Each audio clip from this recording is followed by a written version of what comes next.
Hello everyone, স্বাগতম জনাইছোঁ মোৰ ইউটিউব চেনেল পূজাছ কুকিং এণ্ড ব্লগৰ অন্য এটা ভিডিঅ'লৈ। আজি আপোনালোকৰ বাবে লৈ আহিছোঁ এটি শিঙি মাছৰ ৰেচিপি। ঘৰত আমাৰ বাচ্চা আছে যে আমাৰ ঘৰত বেছিকৈ শিঙি মাছেই চলে। এয়া মই মাছখিনি ভাজি ল'লোঁ।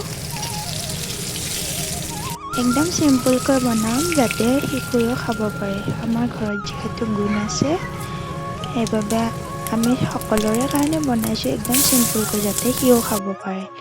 এয়া পিঁয়াজখিনি ভাজ খোৱাৰ পিছত মই অকণমান এটা সৰু বিলাহী দিছোঁ, অকণমান জিৰা গুড়ি, হালধি আৰু সোৱাদ অনুসৰি নিমখ। এইখিনি মই ধুনীয়াকৈ ভাজ খোৱাৰ পিছত তাত মই দুটা বইল আলু ব্যৱহাৰ কৰিম। বইল আলুখিনি এনেদৰে দি লৈছোঁ, অকণমান ভাঙি ভাঙি দিম যাতে আঞ্জাখন অকণমান পনীয়া টাইপ হয়। এই আলুখিনি ভাজ খোৱাৰ পিছত ইয়াত মই গৰম পানী ব্যৱহাৰ কৰিছোঁ। আঞ্জাখন উতলি অহাত ইয়াত মাছখিনি দি দিছোঁ আৰু আঞ্জাখনৰ শেষত মই কেইপাতমান ধনিয়া দি দিছোঁ আৰু লগতে কেইটামান কেঁচা জলকীয়া দিছোঁ।